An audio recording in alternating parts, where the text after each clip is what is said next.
Okay, I'm just going to take you on a quick tour of the winter garden, and we will start by these two trees. These are the two pomegranate plants that we've got. They have got to sleep, and I think we managed to get three pomegranates off of this plant. One are hand pollinated and the other two pollinated itself. As you can see, the garden has changed a lot. It now has frost cloths all over it, and the only thing I'm really actually growing is spinach and kale, beets, some carrots. But the banana tree took a really big hit in the frost. I had to cut some of the leaves down, and I'm hoping that it can survive and hopefully come back in spring. It's the biggest it's ever grown, and yeah, a bit sad about that. But yeah, over here we've got our beets and our kale. Gradual plant is doing the best. Last year it only had one long stem, and it was so sad. So this year it seems to be doing much better. We have so much gradual from it that I need to pick off as well, and it's still going. And then the grape plant, the red grape vine, has gone to sleep as well, and I do expect grapes next year from it. And then over here we've got the two dwarf figs, and spring I'm going to have to give this a nice little bit of a trim. And you see new growth here. These are all new growth, and I just don't want to get this guy to grow weird, so I'm thinking to cut it just over here, and then new buds can start growing instead of it growing upwards like that. I might just trim some of the bottom branches off, the same as this. It's still very small, doesn't have too much that we need to take off. But I know a lot of people don't like to cut their fig plants. You'll see the Cara orange tree doing absolutely amazing here. And then the nectarine. So this is a bit confusing for me because nectarine last season lost all its leaves, and this year it still has quite a lot of leaves on it, but it also has a bud. And it's so confusing because we are in winter now, so it shouldn't be producing any buds, but it should be going to sleep now, and in spring to start all over again. And this plant I definitely will give a bit of a trim, the same as the plum. The plum plant has never ever given us any fruit, and I will be making sure that we give it really good fertilizer. But I'm also be trimming this guy down quite a lot and see if that helps. Over here I have our cherry plant, and the cherry's never given me anything either, so that I'll be cutting down as well and giving it great fertilizer, and hopefully where we got it now as well, it's happy and it gives us some cherries. And we'll just make our way to the berry alley that I call. This is my berry alley, and we'll just start here. I have two custard trees that was gifted to me, and it's my very first time growing them, so obviously they've lost all their leaves. They are going to go sleep. And my pomegranate plant over here, the 8-ball, this is my first year having it, and it has gone to sleep, so I look forward to it waking up in spring. The young berry that is climbing on this vine, it's dried out, it's gone to sleep, as well as the two raspberries. So it's still green in that, but it won't produce any fruits. And then we have a few blueberry varieties, so I'm just going to make my way and swing around here and just show you. This is a Cape gooseberry, my main one, and this wasn't a seed that dropped, that is growing. You can see I've got some husks there. Don't think, oh, there is something in here. Awesome. Okay, so if you come down here, I've got some dragon fruit cuttings that I've just hidden behind the Wendy house, so they're protected. But the blueberries, I have mid and early variety. I had it in smaller pots and they did nothing. So now that I put it in bigger pots, they are growing nicely, and I'm going to have to trim these guys down as well. Then we have 4 of the same variety of blueberries here. They are the legacy blueberries. We'll also give that just a little bit of a trim down. And they've gone to sleep. And then this is the late harvest blueberry, but it's still very young, and it's given me a new shoot here. So if I swing around, this is what it's looking like right now. And I've brought quite a few stuff in, so I've not fixed the hothouse tunnel as yet.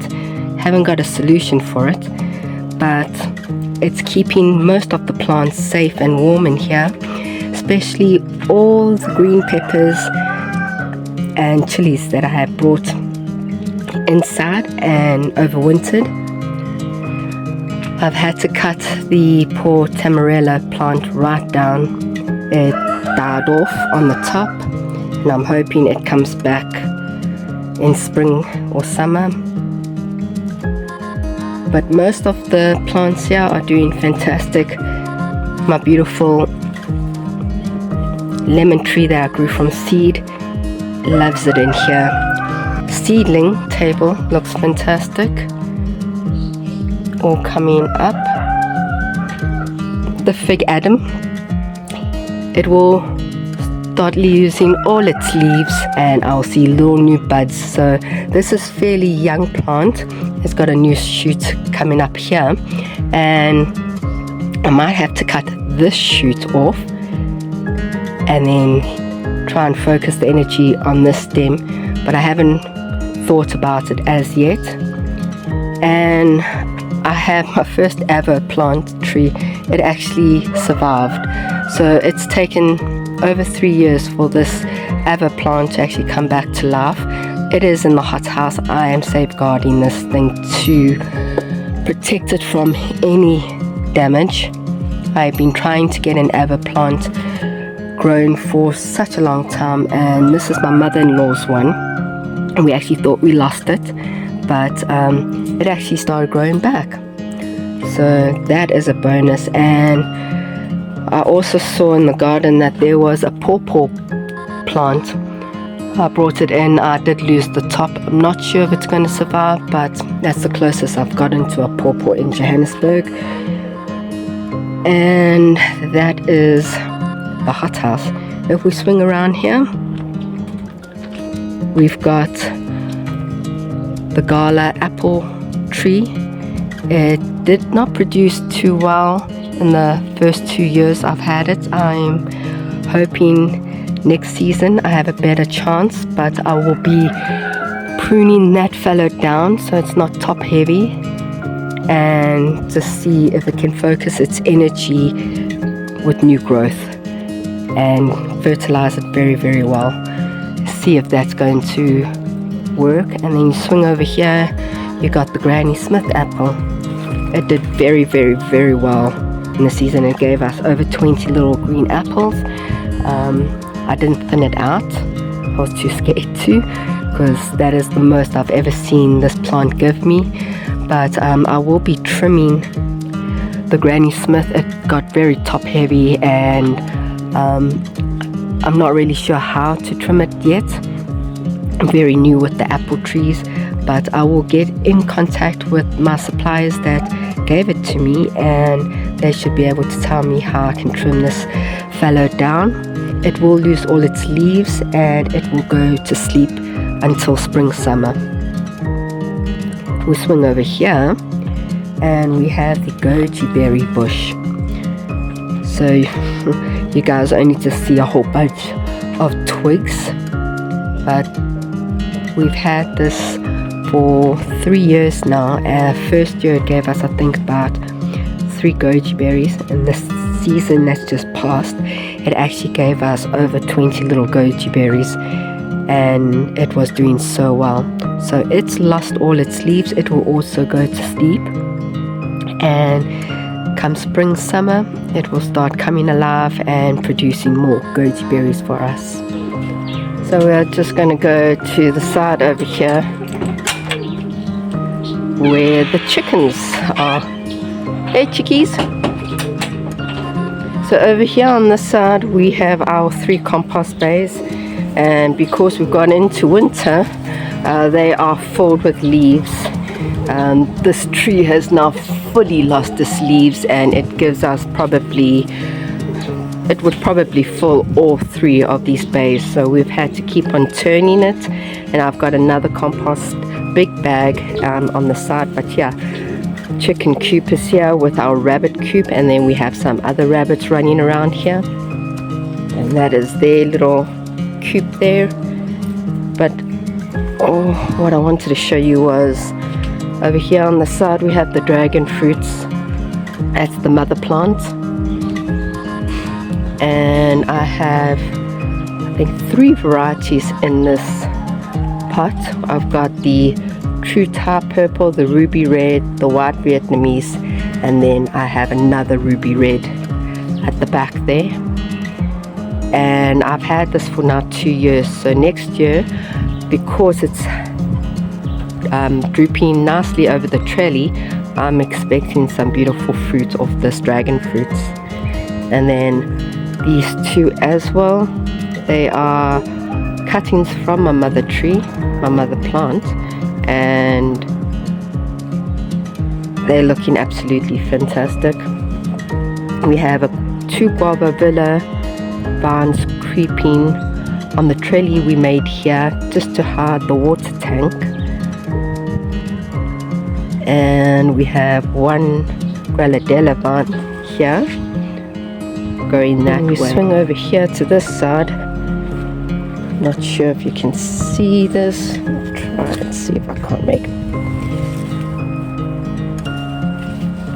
There. I've got 2 dragon fruits there that I am absolutely keeping warm and making sure that they don't get damaged in this cold. But if I go over there, I'm not sure if you are able to see them. These are 2 new dragon fruits that I bought in the beginning of the year. That is a sugar dragon and a graffiti, physical graffiti. And when I started my journey on dragon fruits, these are the 2 main dragon fruits that I actually wanted in order to start my journey, but South Africa did not have it at that time.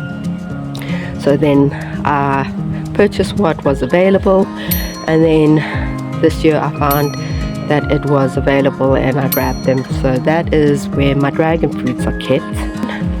But over here is our chicken coop, which we made ourselves, and see if there's any eggs there. They've already laid eggs this morning. But yeah, that's where they roost, and they also roost here at night. And then they've got 1, 2, 3, 4 pens they can go and lay their eggs. They got a ramp, and I actually cleaned this yesterday very nicely. But chickens are very messy little birds. Water into eating bays there, and we close them up at night just in case of cats or hawks. You don't have much hawks, but just in case, and then we let them out in the early mornings. So yeah, let's see if there's any little rabbits here. No. But yeah, the rabbit cube, I did a YouTube video on there, somewhere on the screen, showing you how we built this. But there is a hole they'll come up from, and then they'll get their food. I put greens and carrots and all that in there at night, because rabbits come out at night and eat and play around, and then they come from under here and then they go up, so they're protected from the rain and that. Come here, my boy. And this is Roger the rabbit. I absolutely love this boy. We actually rescued Roger.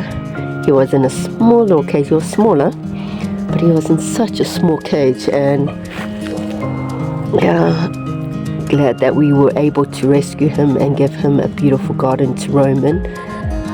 Absolutely a darling. I'll try to find the other two rabbits. Okay, there you go. That's Stellar. He's beautiful dwarf rabbit. I think it's called a gradual dwarf rabbit. Absolutely gorgeous. And then there is Bailey.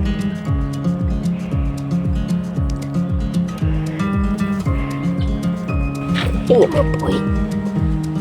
So we got Bailey and Stella first. They came together, and then we rescued Roger. He was in a small little cage, the happiest little bunny ever, and now we put him in the garden here, and he is even more happy. So we've just got this little box that I put here with some straw. They love it. And then got this little coop that we bought, and they'll just hop in. Now we do have another bunny coop at the back there with some straw. So I'm just going to introduce you to our flock. That at the back there is Jessie. She's a Rhode Island. Then we have Jem, who's a New Hampshire. We have Licorice, who is a Black Orpington. Pickles came along. We were told Pickles was a female, but ended up being a cock. But then we have Clover, who is a Putch Cook. Then over here we have the baby of the lot, a Silver Brahma, and her name is Boots, because if you look at her feet, it's just full of feathers. They're beautiful. And then in the chicken coop we have another Rhode Island. I think she's laying an egg. There she is. And that is Dolly. Out of all my chickens, you're not supposed to have a favorite, but the Rhode Islands are my favorite. So yeah guys, this is the other side of the homestead, and this is where our dragon fruits and our animals stay. This huge enclosure is just for them. And then we've also got on this side, I'm not sure if you guys can see, we have an aviary, and we have some Chinese button quails here that we sell eggs. But right now it's winter and the egg production isn't as much as it should be. So this is just the one cage. We have another cage full of Chinese button quails, but they're all closed up and covered with red infrared lights. So yeah guys, the garden has changed a lot. Everything has gone to sleep.